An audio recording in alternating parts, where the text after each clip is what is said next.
لله نحمده ونستعينه ونستغفره ونعوذ بالله من شرور أنفسنا ومن سيئات أعمالنا من يهد الله فلا مضل له ومن يضلله فلا هادي له وأشهد أن لا إله إلا الله وأشهد أن محمدا عبده ورسوله أما بعد فأعوذ بالله من الشيطان الرجيم بسم الله الرحمن الرحيم ولتكملوا العدة ولتكبروا الله على ما هداكم لعلكم تشكرون وقال رسول الله صلى الله عليه وسلم إن لكل عيدا وهذا عيدنا أو كما قال عليه الصلاة والسلام آمنت بالله صدق الله مولانا العظيم وصدق رسوله النبي الكريم ونحن على ذلك من الشاهدين والشاكرين والحمد لله رب العالمين وقال تعالى آمرا ومخبرا إن الله وملائكته يصلون على النبي يا أيها الذين آمنوا صلوا عليه وسلموا تسليما اللهم صل على سيدنا مولانا محمد وعلى سيدنا مولانا محمد بالشرف أبوني جبل إلى جلال مدرنتي جبل بوشي بوشي اللهم صل على سيدنا مولانا محمد وعلى آل سيدنا مولانا محمد قدر عابد المصلين الكرام عالم علماء طلبة عظام আমার যুবক ভাইয়েরা সর্বপ্রথম সেই মহান প্রভুর দরবারে মন খুলে শুকরিয়া আদায় করি যিনি আমাদেরকে সুস্থ শরীরে জুমার মসজিদে এসে জুমার 2 রাকাত ফরজ নামাজ পড়ার জন্য এসে বসার তৌফিক দিয়েছেন সেই মহান প্রভুর দরবারে মন খুলে শুকরিয়া আদায় করি। সবাই বলি আলহামদুলিল্লাহ। আমরা আবার শুকরিয়া জ্ঞাপন করি যে আল্লাহ তাআলা আপনি আমাকে 30টি রোজা রাখার তৌফিক দিয়েছেন। সেই মহান প্রভুর দরবারে মন খুলে শুকরিয়া আদায় করি। আবার বলি আলহামদুলিল্লাহ। আজকে যে জুমার দিন, এটাকে আরবি বলা হয় জুমাতুল বিদা, মানে শেষ জুমা, অর্থাৎ রমজান মাসের জন্য শেষ জুমা। এমনি তো যদি আমরা বেঁচে থাকি আমাদের জীবনে অনেক জুমাই আসবে, কিন্তু শেষ জুমা, এই শেষ জুমার ব্যাপারে কি কোনো আলাদা কোনো আমল আছে? না, তেমন কোনো আমল নাই। তবে রমজানের প্রতিটি দিন, প্রতিটি ক্ষণ, প্রতিটি সময় বরকতপূর্ণ। বলেন না সুবহানাল্লাহ। বলছিলাম না প্রথমে শাহরুল মুবারক, এটা একটা মুবারক মাস। এই মুবারক মাস আপনি আমার থেকে আজকে বিদায় নিচ্ছে। তো যে কারণে, যে মানে মাসআলা নিয়া যে কারণে এই মাসটা আমাদের জীবনে আসছিল, সেই জিনিসটাকে কি আমরা অর্জন করতে পারছি কিনা, এটাই হচ্ছে আমাদের এখন জানার বিষয়। আমরা কিন্তু রমজান মাস আসছে, রমজান মাস চলে যাচ্ছে, আমাদের কিন্তু খবরই নাই। তো বিশেষ কোনো আমল আজকে জুমাতে নাই। তবে বরকতপূর্ণ যেহেতু রমজান মাস, আমরা এমনি নফল আমলে আবদ্ধ থাকবো। এক। 2 নাম্বার, আমরা যেহেতু আল্লাহ তাআলা আপনি আমাকে সুযোগ দিয়েছেন 30টি রোজা রাখার, আমরা কি করব? বেশি বেশি শুকরিয়া আদায় করব। বলেন আলহামদুলিল্লাহ। আল্লাহ বলেন وَإِذْ تَأَذَّنَ رَبُّكُمْ لَئِن شَكَرْتُمْ وَلَأَزِيدَنَّكُمْ وَلَئِن كَفَرْتُمْ إِنَّ عَذَابِي لَشَدِيدٌ। আল্লাহ নিজে ঘোষণা দিচ্ছেন যে নিশ্চয় তিনি ঘোষণা করেন, তাআজ্জানা রাব্বুকুম, আল্লাহ তাআলা নিজে এলান দিচ্ছেন, ঘোষণা দিচ্ছেন, লাইন শাকারতুম, যদি তোমরা কৃতজ্ঞতা জ্ঞাপন করো, লাযীদান্নাকুম, আমি অবশ্যই তোমাদের নিয়ামত সমূহকে বাড়িয়ে দেব। ওয়ালা ইন কাফারতুম, আর যদি অকৃতজ্ঞতা করো, ইন্না আযাবি লাশাদীদ, নিশ্চয় আমার পাকড়াও বড় কঠিন। অর্থাৎ আপনি আমি শুকরিয়া যে শব্দ আলহামদুলিল্লাহ দ্বারা আমাদের জিহ্বাটাকে ভিজিয়ে দেব। বলেন না আলহামদুলিল্লাহ। আল্লাহ তো আমাদেরকে টুটে ফুটে এই রোজা রাখার তৌফিক দিয়েছেন, এটাও একটা শুকরিয়া কবুল করতে হবে। বলেন আলহামদুলিল্লাহ। এবং আমাদের প্রত্যেকেরই উচিত এই শুকরিয়াটা ধারাবাহিকভাবে বজায় রাখা। কারণ এমন অনেক মানুষ আছে যারা রমজান মাস আইছে কি না আইছে এরা মানে বলতে পারবে না। এই রমজানের আগে যেমন ছিল, রমজান নহিতেই করছে, এই সকালে উঠছে, সারাদিন খাইছে, ঘুমাইছে, নামাজ আইছে না, মসজিদে আসে নাই। তো আমি আপনাকে যেহেতু আল্লাহ সিলেক্ট করিয়া আপনি আমাকে সুযোগ করে দিয়েছেন, নামাজ পড়াইছেন, তারাবি পড়াইছেন, এবং আপনি আমি রোজা রাখতে পারছি, সাহারি খাইছি, ইফতারি করছি, করাইছি, এটা যে আল্লাহ একটা বিশেষ মেহেরবানি করেছেন, এ কারণে আবার বলি আলহামদুলিল্লাহ। পাশাপাশি আমরা ইস্তিগফার, আমি আপনি আল্লাহর যে ইবাদত বন্দেগী করা, এটা আমরা যত ভালো করে চেষ্টা করি না কেন, কোনো না কোনো ভাবে কিছু না কিছু কমতি দেখেই যায়। এই কারণে আমরা কি করব? ইস্তিগফারে লিপ্ত থাকবো। বলেন সুবহানাল্লাহ। হযরত আয়েশা রাদিয়াল্লাহু তাআলা আনহা তিনি বলেন, রাসূল সাল্লাল্লাহু আলাইহি ওয়াসাল্লামকে একদিন জিজ্ঞাসা করেছিলেন যে ইবাদত করার পরে আমরা কি করব? তখন নবী সাল্লাল্লাহু আলাইহি ওয়াসাল্লাম বলেছিলেন যে ইবাদত করার পরে তুমি দুইটা কাজ করবা। এক নাম্বার আলহামদুলিল্লাহ বলে শুকরিয়া জ্ঞাপন করবা, আরেকটা মানে কাজ করবা, সেটা হলো ইস্তিগফার করবা। কারণ আমি আপনি ফুলফিল আল্লাহর দেওয়া ইবাদত আল্লাহর মতো করে, আল্লাহর মন মতো করতে পারি না। এই কারণে শুকরিয়া জ্ঞাপন করব, পাশাপাশি ইস্তিগফারও করতে থাকব। বলেন সুবহানাল্লাহ।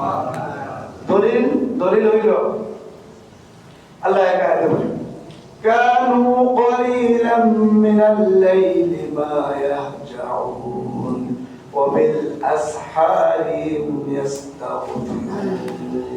কানু কলিলাম মিনাল লাইলি মা ইয়াহজাউন, তারা অল্প সময়ই ঘুমায়, বরং রাতে দাঁড়িয়ে দাঁড়িয়ে তারা ইবাদত বন্দেগীতে লিপ্ত থাকে। আর শেষ রাতে কি করে? ওবিল আসহারি ইস্তাগফিরুন। আসহার মানে সেহর থেকে আসছে, মানে শেষ রাতে। শেষ রাতে তারা আল্লাহর কাছে ইস্তিগফার করতে থাকে। বলেন সুবহানাল্লাহ। তখন আয়েশা রাদিয়াল্লাহু তাআলা আনহা নবীকে জিজ্ঞাসা করলেন, নবী আপনি বলছেন যে এই ইবাদত বন্দেগী করতাম, ইবাদত বন্দেগী করলে তো এখানে আর কোনো আমরা গুনাহ করছি না, তাহলে শেষ রাতে যে এই যে তারা মুমিন বান্দারা শেষ রাতে ইস্তিগফার কেন করে সারা রাত দাঁড়িয়ে দাঁড়িয়ে? তখন নবী সাল্লাল্লাহু আলাইহি ওয়াসাল্লাম বললেন যে আমরা তো আল্লাহর মন মতো 100% ইবাদত বন্দেগীতে লিপ্ত থাকতে পারি না, এই কারণে শেষ রাতে কি করে আল্লাহর কাছে বান্দারা সারা রাত ইবাদত বন্দেগী করার পরেও শেষ রাতে আল্লাহর কাছে দোয়া ইস্তিগফার করতে থাকে। বলেন না সুবহানাল্লাহ। তাইলে আমরা সারা মাস রোজা রাখছি, তাই কি শেষ না, বরং আমরা শুকরিয়াও জ্ঞাপন করব, পাশাপাশি ইস্তিগফারও করতে থাকবো। এখন আসেন আপনি আমি যারা রোজা রাখছি না তার কি হালত? হাদিস শরীফে এসেছে আন্নান নবী সাল্লাল্লাহু আলাইহি ওয়াসাল্লাম قال رغم أنف رجل دخل عليه رمضان ثم انسلخ لم يغفر له رغم أنف رجل, ওই ব্যক্তির নাক কাটা যাক, মানে ওই ব্যক্তি ধ্বংস হয়ে যায়, দাখালা আলাইহি রমাদান, যার উপর রমজান মাস ঢুকছে, সুম্মান সালাকা, অতঃপর রমজান মাস চলে গেছে, ওয়ালাম ইউগফার লাহু, তার ক্ষমা হয়নি। বলেন না নাউযুবিল্লাহ। রমজান মাস পাওয়ার পরেও সে ক্ষমা নিতে পারছে না, তাইলে বোঝা গেল তার অনেক বড় অপরাধ সে করেছে। কারণ এই রমজান মাসটা কি ছিল? রহমতের মাস। দেখেন না রমজানে কি একটা আমল করলে, একটা ফরজ আদায় করলে যেন সে অন্যান্য মাসের 70টি ফরজ আদায় করবে। বলেন না সুবহানাল্লাহ। রমজানে একটি নফল আদায় করলে সে যেন অন্যান্য মাসে একটি ফরজ আদায় করলো। বলেন সুবহানাল্লাহ। এত বড় সুযোগ পাওয়ার পরেও যে ব্যক্তি রমজানে তার গুনাহ মাফ করতে পারলো না, তার উপর ধ্বংস ছাড়া আর কোনো কিছুই নাই। তাইলে এক নম্বর হচ্ছে আমাদের কঠোর হুঁশিয়ারি, কঠোর হুঁশিয়ারি থেকে আমাদের বাঁচতে হবে। হাদিস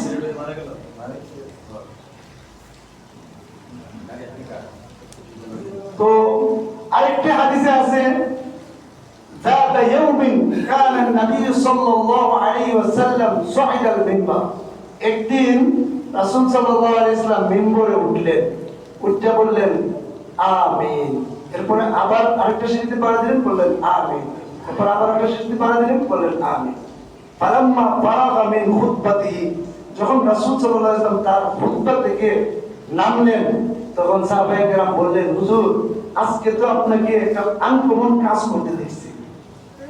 কই কি? বলতে আপনি দেয়ালে সিঁড়িতে পাড়া দিলেন, যেমন মনে করেন একটা সিঁড়ি, দুইটা সিঁড়ি, তিনটা সিঁড়িতে তিনটাতে পাড়া দিলেন, আর আপনি বললেন আমিন আমিন আমিন। কেন বলছেন হুজুর? তখন নবী সাল্লাল্লাহু আলাইহি ওয়াসাল্লাম বললেন আতানি জিবরাইল, জিবরাইল আলাইহিস সালাম তিনি আমার কাছে আসলেন এবং বললেন হে নবী আপনি বলেন মান আদওয়াকা রমাদান ফালাম ইউগফার লাহু, যে রমজান মাস পাইল অথচ সে নিজের গুনাহকে ক্ষমা করাইতে পারলো না, অতঃপর সে মারা গেল, ফাদাখালান নার, সে জাহান্নামে গেল, ফাকাতালাহু, আল্লাহ যেন তাকে ধ্বংস করে দেয়। কুল আমিন, হে নবী আপনি বলুন আমিন। কুলতু আমিন, তখন আমি বললাম আমিন। বলেন না নাউযুবিল্লাহ। দুই নাম্বার মান আদরাকা আবাওয়াইহি আও আহাদাহুমা, যে ব্যক্তি তার পিতামাতাকে বৃদ্ধ অবস্থায় পাইল অথবা তাদের একজনকে পাইল, সুম্মা লাম ইউগফার লাহু, অতঃপর ফালাম ইয়ামুরহুমা, পিতামাতাকে তার যে নেক কাজ, পিতামাতার সাথে যে ভালো আচরণ এটা না কইরা সে নিজেকে ক্ষমা করাইতে পারলো না, অতঃপর সে মারা গেল, সে জাহান্নামে গেল, ফাআবাদাহুল্লাহ, হে নবী আল্লাহ যেন তাকে ধ্বংস করে দেন। কুল আমিন, নবী আপনি বলুন আমিন। কুলতু আমিন, তখন নবী নিজে বললেন যে আমি তখন আমিন বললাম। বলেন না নাউযুবিল্লাহ। 3 নাম্বার, ফালাম্মা যুকিরা ইনদাকা, নবী আপনার নাম যখন কারো কাছে পাঠ করা হয়, কালাম ইউসাল্লি আলাইকা, অথচ সে আপনার উপর দুরূদ শরীফ পাঠ করে না, তামাতা, অথবা সে মারা গেল, বাদাখাল্লাহ জাহান্নামে গেল, বা আবাদাহুল্লাহ, আল্লাহ তাকে ধ্বংস করে দেন। কুল আমিন, এর নবী আপনি বলুন আমিন। কুলতু আমিন, তখন আমি বললাম আমিন। বলেন না নাউযুবিল্লাহ। অর্থাৎ মসজিদে নববীর মিম্বরে বসে নবী সাল্লাল্লাহু আলাইহি ওয়াসাল্লামকে জিবরাইল আলাইহিস সালাম বলতেছেন, তিনি প্রস্তাব দিচ্ছেন আর নবী আমিন বলতেছেন। এই দোয়াটা কি কোনো সময় মিস হবে না, বরং এই বৌদ্ধ আপনি আমার জীবনে লাগিয়েই যাইব। সুতরাং আপনি আমি যেন বৌদ্ধ ভাগিদার না হই, এদিকে সচেষ্ট থাকতে হবে। যারা আমরা রোজা অনেকেই ছেড়ে দিয়েছি, তারা রোজা কাজা করার জন্য অলরেডি আজকে থেকে নিয়ত করে ফেলবো যে আল্লাহ আমি যাই করছি আমি ক্ষমা চাই। শাওয়াল মাসে আপনি কি করবেন? রোজা কাজা শুরু করিয়া দিবেন, সারেন্ডার করতে হবে। আর না হলে কালকে যে পুরস্কারের দিন, পুরস্কার আপনি আমি পাবো না। অর্থাৎ আপনি আমাকে কি করতে হবে? এই নবীজির বদ্ধ থেকে বাঁচতে হবে। তো দুনিয়ার সবচেয়ে উত্তম পদ্ধতি, দুনিয়াতে আপনি উন্নতি লাভ করার সোপান হইল মা বাবা। বলেন সুবহানাল্লাহ। আল্লাহ রাসূল সাল্লাল্লাহু আলাইহি ওয়াসাল্লাম বলেন নাই যে কেউ যদি তার বাবা মাকে বৃদ্ধ অবস্থায় পায়, অথবা যে কোনো একজনকে বৃদ্ধ অবস্থায় পায়, আর এবার তার খেদমত না কইরা সে মানে খেদমত না করার কারণে সে জাহান্নামে যায়, তাইলে তাকে যেন আল্লাহ ধ্বংস করে দেয়। বলেন না নাউযুবিল্লাহ। অথচ মা বাবার দিকে যদি আপনি নেক নজরে তাকান জীবিত থাকা অবস্থায়, তাইলে একটি কবুল হজের সওয়াব পাওয়া যায়। বলেন না সুবহানাল্লাহ। এটা তো হচ্ছে কি আমি চাইলে তাকাইলে নেক নজরে যদি আপনি মা বাবার দিকে তাকান, আর যদি মা বাবার খেদমত কইরা তাদেরকে সন্তুষ্ট করতে পারেন, তাহলে আল্লাহ তাআলা তো আপনাকে আরো কত বেশি দিবেন, এটার কোনো হিসাব নাই। বলেন সুবহানাল্লাহ। বাবা মাকে যদি আপনি করেন দান করে, মানে আপনার উত্তম দান হবে। বাবা অনেকে আছে দান করে বাইরে বাইরে করে বাবা মারা দূর দেয় না। আপনি যদি দান করেন ইয়ে দেখেন আপনি বেশি থাকলে বাইরে দেন, আর নাহলে দানের যদি এত ইয়ে থাকে তাহলে আপনি নফল সদকা বিশেষ করে এগুলি সব বাপ মারা দেন না, বাপ মাকে খুশি করেন। তাইলে আপনার কি হবে? দুনিয়া আখিরাতের অনেক বড় সুপান, সেই সিঁড়িটা আপনি যেন অর্জন করে নিলেন। বলেন সুবহানাল্লাহ। বাবা মায়ের দোয়ার মধ্যে আর আল্লাহর মধ্যে কোন কি থাকে না? হিজাব থাকে না। হিজাব বুঝেন, মানে পর্দা থাকে না। সুতরাং এই কারণে বাবা মাকে কষ্ট রাখে আপনি আমি উন্নতি করব, এটা কল্পনা প্রসূত কথা, মানে কল্পনায় আসতে পারবে না, এটা সম্ভব না। 1 2 নাম্বার, আপনার চূড়ান্ত পর্যায়ের অকৃতজ্ঞতা হইল আল্লাহর নবীর নাম আসার পরেও সাল্লাল্লাহু, বলেন সবাই সাল্লাল্লাহু আলাইহি ওয়াসাল্লাম না বলেন। কেননা এই নবী সাল্লাল্লাহু আলাইহি ওয়াসাল্লাম উনি আমাদের কাছে ঈমান পৌঁছানোর জন্য, এই ইসলামকে সুন্দর করে পৌঁছানোর জন্য জীবন এবং নিজের যে দান মুবারক দাঁতকে উহুদের ময়দানে শহীদ করে দিয়েছিলেন। বলেন সুবহানাল্লাহ। নবী নিজে 27টা যুদ্ধে সরাসরি অংশগ্রহণ করেছিলেন শুধুমাত্র ইসলামকে পৃথিবীতে আমাদের পর্যন্ত পৌঁছে দেওয়ার জন্য। বলেন না সুবহানাল্লাহ। নবী ছিলেন আমাদের সবচেয়ে আপনজন, সেই নবীর নাম আসবে আর আপনি আমি সাল্লাল্লাহু, বলেন সবাই সাল্লাল্লাহু আলাইহি ওয়াসাল্লাম বলবো না, এমন কার্পণ্য করার কোনো সুযোগ নাই। এটা যদি কেউ করে তাইলে বোঝা গেল সে যেন সারা পৃথিবীর সর্বোচ্চ কৃপণ ব্যক্তি। বলেন না নাউযুবিল্লাহ।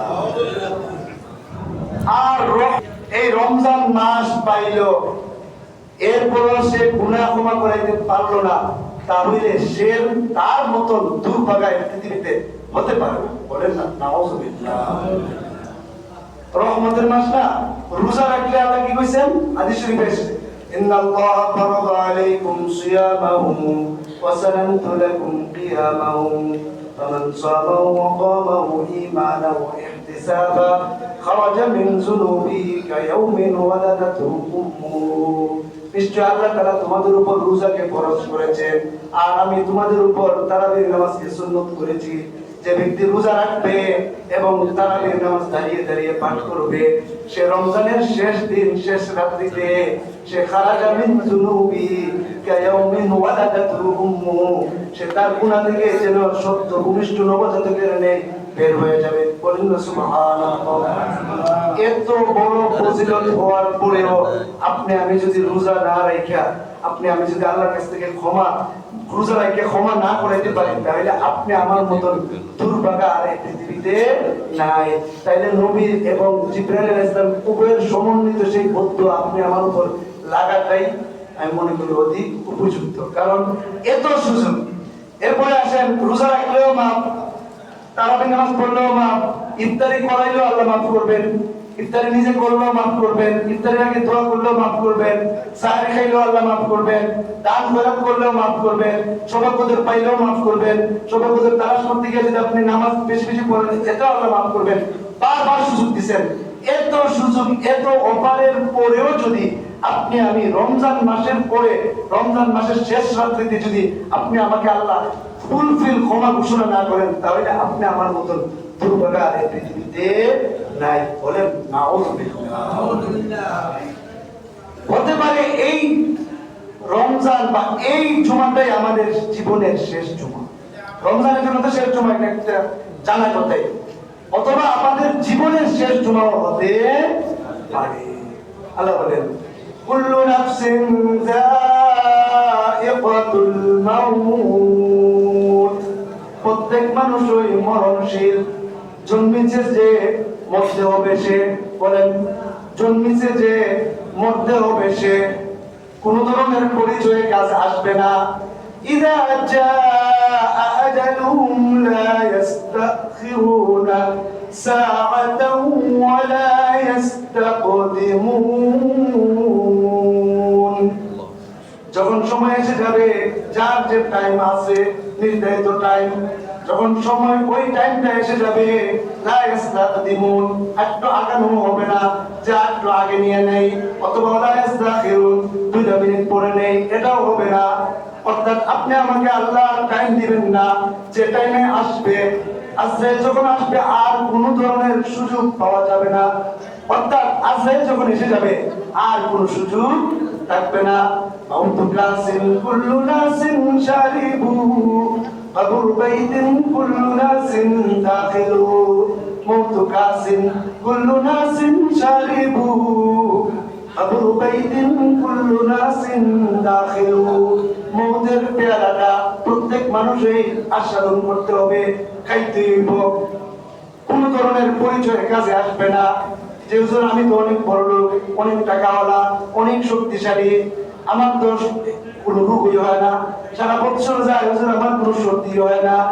তারপরেও আপনি হঠাৎ করে দেখবেন চলে গেছেন। আমার কাকা ভালো তাহলে আপনাদের সাথে অনেকবারই বলেছি, আমাদের সাথে বসা, উনি যে মারা যাইব উনি 1 সেকেন্ড আগেও বলতে পারে নাই, আমিও বলতে পারি না, সাথে বসা পড়ছে, পড়ার পরই 2-3 সেকেন্ডের ভিতরেই হঠাৎ করে একটা চিৎকার দিয়েছেন, চিৎকারের সাথে সাথে দমটা চলে গেছে। মানে এটা দ্বারা উদাহরণ দিলাম আগে, আমার নিজের এটা দেখার পর থেকে আমার চেঞ্জ হয়ে এরকম হয়ে গেছে। আমাকে 1 সেকেন্ড আগে তো উনি নিজেও বলতে পারে না যে উনি এখন চলে যাবে, আমরাও বলতে পারি না। আমরা যে সাথে 2 মিনিট বসা ছিলাম কেউই জানি না যে আমার কাকা যাবে এখন আমাদের থেকে এখন চলে যাবে, বুঝছেন নি?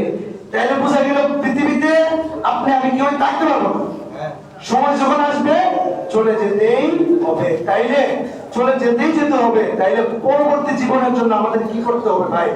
একটা প্রস্তুতি নিতে হবে। إذا مات الإنسان انقطع عنه عمله إلا من 3: من صدقة جارية أو علم ينتفع به أو ولد صالح يدعو له। যখন কেউ মারা যাবে তাহলে তার সব আমল বন্ধ হয়ে যাবে, শুধুমাত্র 3টা আমল বাকি থাকবে। সদকা জারিয়া যদি করা যায়, একটা মসজিদ বানিয়ে যায়, একটা মাদ্রাসা তৈরি করা যায়, একটা রাস্তাঘাট কোন মানুষদের জন্য কইরা যায়, ওই সদকাটা তার জীবনে মরার পরেও কবরে তার সব পৌঁছতে থাকবে। বলেন সুবহানাল্লাহ। আও ওয়ালাদিন সালিহিন, এবং শুধু ভালো একটা ছেলে যদি রেখে যায় যে নামাজ পড়নেওয়ালা, দিনদার, পরহেজগার, তাহলে ওই ছেলে যে ইবাদত বন্দি করবে ওই ছেলের সবের একটা ভাগও আপনি আমি কবর থেকে থেকে পাইতে থাকবো। বলেন সুবহানাল্লাহ। আও ইলমিন ইউনতাফাউ বিহি, অথবা যদি কোনো একটা ছাত্রের দায়িত্ব নেন, একটা আলেমের দায়িত্ব নেন, অথবা একটা কুরআন হাদিসের একটি কিতাব লিখে যান, তাহলে ওই যে ইলমটা চলতে থাকবে ততদিন পর্যন্ত আপনি আমি কবর বসে বসে ওই সবটা পাইতে থাকবো। বলেন সুবহানাল্লাহ। তাই আপনি আমি মরে তো যেতেই হবে। তাইলে মরার পরের জিন্দেগির জন্য আমাদের কি করতে হইব? আমাদের একটা প্রস্তুতি নিয়ে রাখতে হবে। এর মধ্যে এই যে একটা বিশেষ অফার দিয়েছিলেন আল্লাহ তাআলা, রমজান মাসের মতো একটা গুরুত্বপূর্ণ, সবচেয়ে বড়, সবচেয়ে মহান একটি মাস আপনি আমাকে দিয়েছিলেন। সেই মাসটাকে যারা কদর করেছি তারা বলি আলহামদুলিল্লাহ, আর যারা কদর করি নাই তারা মনে মনে ইস্তেগফার করি আর তওবা করতে থাকি আর আল্লাহর কাছে ক্ষমা চাই। এবং রমজানের অর্থাৎ শাওয়াল মাসের প্রথম তারিখের পর থেকে নিয়ে আপনি আমি কাজা করা শুরু করব, কাফারা থাকলে কাফারা দিব। এক কথায় আপনি আমি আল্লাহর কাছে মনে মনে সারেন্ডার হয়ে যাব যে আল্লাহ আপনার কাছে আমি আবারও আত্মসমর্পণ করলাম। এত বড় একটা সওয়াবের ভান্ডার হাতে দিয়েছিলেন, আল্লাহ বদল করতে পারি নাই। এভাবে আপনি কি করতে হইব? এটার জন্য প্রস্তুতি নিতে হবে। আর যেহেতু সময়ই নেই আজকে রাত্রি, এই রাত্রির পর্যন্ত, এই কারণে আপনি রাত্রের আগে আগে আল্লাহর কাছে আত্মসমর্পণ করবেন, তওবা দিল্লাহ কইরা আল্লাহর কাছে আপনি আমি ক্ষমা চাইব। তাইলে এখন আছেন আপনি কালকে যে ঈদ আসতেছে, ওই ঈদের দিন আমরা কি করব না করব ঈদ নিয়ে একটু আলোচনা করে নিই। তাইলে আমরা যে যারা ছেড়ে দিয়েছি রোজা, আমরা সারেন্ডার করেছি, আমরা আজকে তওবা দিল্লাহ কইরা আল্লাহর কাছে কইব যে আল্লাহ ভুল করে দিয়েছি, আগামীকালের পরের দিন থেকে আমরা আবার রোজা রাখা শুরু করব। আবারও আপনার যে হুকুম আছে এগুলো আমরা কাজা করবো। আর কাফারা যদি এসে থাকে তাহলে কাফারাও করে নেব। কাফারা হলো 60টা রোজা রাখবেন লাগাতার। আর যদি এটা তৌফিক না হয়, সম্ভব না হয়, তাহলে 60 জন মিসকিনকে সাদাকাতুল ফিতর 110 টাকা করে 60 জন মিসকিনকে প্রায় 6000 6500 টাকা আপনি দিয়ে দিবেন কাফারা পাবেন। আর কাজাটি করবেন। আর যদি গোলাম আজাদ, গোলাম তো নাই, গোলাম এখন বললাম না, প্রথমত গোলাম আজাদ করে, গোলাম তো এখন নাই, তাহলে আমরা সারেন্ডার করবো এবং আমরা ঈদের জন্য প্রস্তুতি নেব। এখন আসেন ঈদের অর্থ। ঈদ মানে আনন্দ, উৎসব এবং আনন্দ উদযাপন করা। বলেন সুবহানাল্লাহ। ঈদ এর বাহ্যিক শাব্দিক অর্থ কি? আর আউদু থেকে আসছে, এটা হচ্ছে ফিরে আসা, বারবার আসে। ফিরে আসার কারণে বারবার যেহেতু ঈদ আসে আমাদের জীবনে, এই কারণে ঈদকে ঈদ করে নামকরণ করা হয়েছে। প্রত্যেক জাতির জন্যই ঈদ রয়েছে।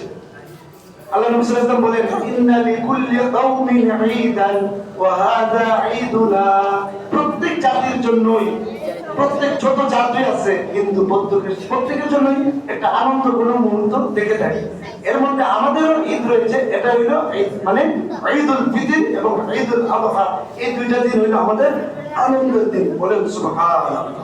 হাদিস শরীফে আছে এই দিন আপনি কি করবেন? হাদিস শরীফে আছে ইয়াউমু আকলিন ওয়া শুরবিন ওয়া সুরুরিন ওয়া ফারহিন। এই দিনটা হলো খাওয়ার দিন, পান করার দিন, আনন্দ উৎসবের দিন। বলেন সুবহানাল্লাহ। কাদের জন্য আনন্দ উৎসব? যারা রোজা ফুল দিন রাখছে তাদের জন্য, আর যারা রাখছে না তাদের জন্য ওয়াঈদ। কারণ হাদিসে আছে মান আফতারা ইয়াওমান মিন রমাদান মিন গায়রি রুখসাতিন, যে ব্যক্তি কোন সুযোগ ছাড়া, আল্লাহর প্রদত্ত কোন সুযোগ ছাড়া এমনি রোজাকে ভেঙে দিয়েছে, লাম ইয়াকতি সাওমুত তা'আলি কুল্লি ওয়া ইনসামু, সে যদি সারা জীবন রোজা রাখে ওই রোজার হকটা সে আদায় করতে পারবে না। বলেন নাউযুবিল্লাহ। তাইলে আনন্দ কাদের জন্য ভাই? যারা রোজা রাখছে, তারাবি পড়ছে, সাহারি খাইছে, ইফতারি করছে, করাইছে, সবে কদর তালাশ করেছে, ইতিকাফ করেছে। ইতিকাফের ব্যাপারটা তো যারা করছে এরা আমাদের সবার দায়িত্ব পালন করছে।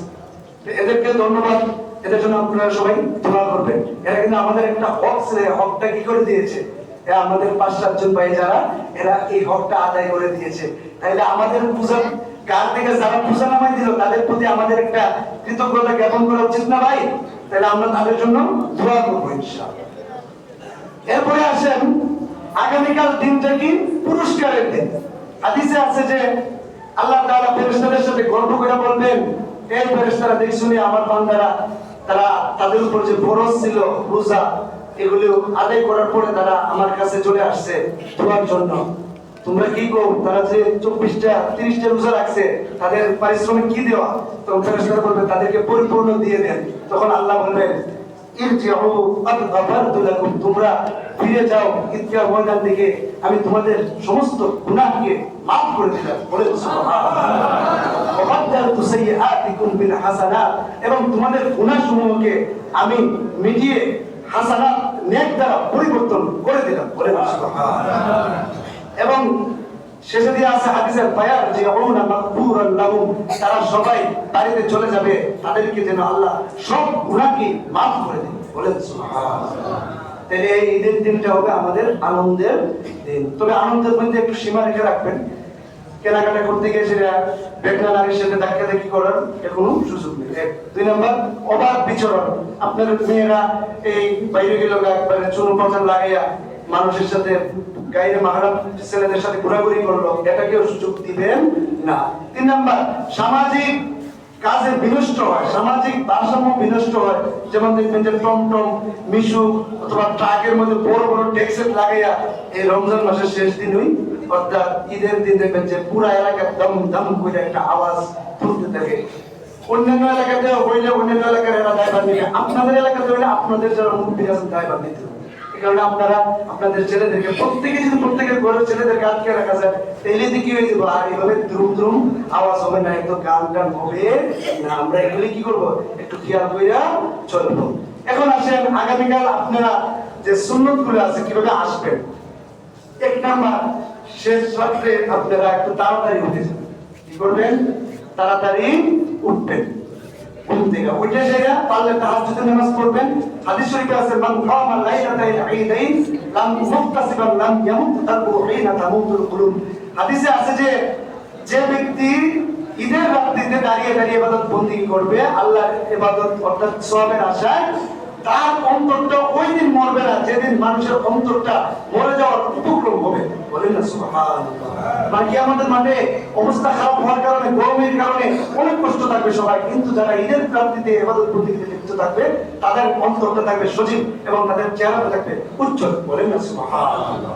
তাহলে আমরা রাত্রে বেলা ইবাদত করব, এমনকি শেষ রাতে পারলে তাহাজ্জুদও পড়ব। 1 নাম্বার। 2 নাম্বার গোসল করব, এটাও সুন্নাত। গোসল করা কি সুন্নাত। 3 নাম্বার মিসওয়াক করব, এটাও সুন্নাত। 4 নাম্বার উত্তম কাপড় পরিধান করব। নতুন হওয়া জরুরি না, পুরাতন কাপড় আপনি একটা ইস্ত্রি দিয়ে ঠিকঠাক করে রাখলেন। আর বাচ্চাদেরকে নতুন কাপড় যারা চায় আপনি দিবেন। বাচ্চাদের নতুন কাপড় দিলে তারা আবার ঈদ হয়েছে মনে করবে না, কারণ ঈদের জন্য যতটুকু সম্ভব তাদেরকে বাচ্চাদেরকে কাপড় দিবে। এটা তাদের জন্য ঈদ আগে দেখেছে অল্প টাকা দিলেও, অল্প টাকার কাপড় দিলেও এরা মনে করবে আমার আব্বা আমারে নতুন কাপড়। যাই হোক চেষ্টা করবেন দিবেন এবং সুসজ্জিত হবে। শরীয়তের গণ্ডির ভিতরে সুসজ্জিত হবে, শরীয়তের গণ্ডির বাইরে না। চুল লম্বা রাখিয়া খুব কাটিং মাটিং এমন না, বরং সুন্নাত মোতাবেক সুসজ্জিত হবে। এবং আতর গোলাপ চন্দন থাকলে লাগাইবেন। এবং ফজরের নামাজ পড়িয়া আপনারা তাড়াতাড়ি ঈদগাহ ময়দানে আসবেন। যদিও আমাদের এখানে একটু দেরিতে হবে, এই সাধারণত ঈদুল ফিতরের নামাজ একটু দেরিতে হলে কোনো সমস্যা নাই। ইনশাআল্লাহ আমাদের এখানে জামাত হবে আগামীকাল সকাল 9 ঘটিকা। আগামীকাল সকাল 9 ঘটিকার সময় আমাদের এখানে ঈদের জামাত অনুষ্ঠিত হবে। তাইলে এবং ঈদের জামাতে আসার আগে প্রচুর সংখ্যক খেজুর খেয়ে আসবে, অথবা সেমাই অথবা মিষ্টি, অর্থাৎ মিষ্টান্ন দ্রব্য যে কোনো কিছু খেয়ে আসবেন। নবী সাল্লাল্লাহু আলাইহি ওয়াসাল্লাম প্রচুর সংখ্যক খুরমা খেজুর খেয়ে ঈদের জামাতে আসতেন। এবং ঈদের জামাতে আসার আগে ফিতরা আদায় করে আসবেন, সাদাকাতুল ফিতর। সাদাকাতুল ফিতর সর্বনিম্ন হইলো 110 টাকা, সর্বোচ্চটা হইলো 2805 টাকা। এর মধ্যে আপনি যা দিতে পারেন দিলেন, অথবা যারা দিয়ে দিয়েছেন দিবেন, অথবা আজকের এই দিনের বেলা দিলেন। যদিও ওয়াজিব হয় কখন? আগামীকাল ফজরের ওয়াক্ত যখন শুরু হবে একবারে ঈদের নামাজের আগ পর্যন্ত, এই সময়টাতে আপনি যদি এই যে জাকাত পরিমাণ নিসাবের পরিমাণ মালের মালিক হন, অর্থাৎ 2,05,000 টাকা যদি আপনার কাছে থাকে অথবা এই সমমূল্যের ব্যবসায়িক পণ্য আপনার কাছে থাকে, তাহলে আপনি কি হবে, আপনার উপর সাদাকাতুল ফিতরটা আসবে আপনার নিজের উপর এবং আপনার নাবালিগ বাচ্চাদের উপর।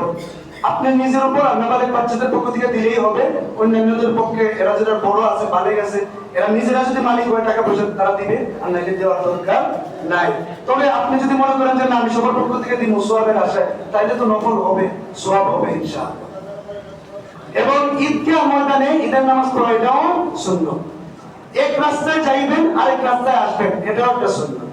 অথবা যদি রাস্তা একটাই হয় তাহলে এক পাশে দিয়ে যাইবেন আরেক পাশে দিয়ে আসবেন। ওই লাভ কি যে আপনার সাথে মানুষের পরিচিত হবে, একটা কথাবার্তা হইব, ভালো করে শিখাইলেন, এর দ্বারা কি হয় একটা মানুষের সাথে সম্পর্ক ঘনিষ্ঠ হয়।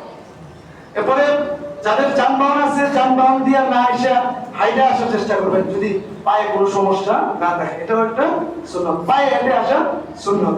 এবং আসার সময় আপনারা মনে মনে তাকবীর পড়ে পড়ে আসবেন, বলেন আল্লাহু আকবার আল্লাহু আকবার লা ইলাহা ইল্লাল্লাহ আল্লাহু আকবার আল্লাহু আকবার ওয়া লিল্লাহিল হামদ। এই কাজগুলি আপনারা করবেন ইনশাআল্লাহ। আমি আবারও বলে দিচ্ছি, আগামীকাল আমাদের এই কেন্দ্রীয় ঈদগাহ ময়দানে সকাল 9 ঘটিকার সময় আমাদের ঈদুল ফিতরের নামাজ অনুষ্ঠিত হবে। এর আগে 9 ঘটিকা বাজার আগে আপনারা সবাই ঈদগাহ ময়দানে প্রত্যেকের জানামাজ বা চাটাই নিয়ে চলে আসবেন। আল্লাহ তাআলা আমাদের সবাইকে রমজান মাসের ফজর বসে আমল করার তৌফিক দান করুন এবং ঈদের নামাজের জন্য প্রস্তুতি নেওয়ার তৌফিক দান করুন। ওয়া আখিরু দাওয়ানা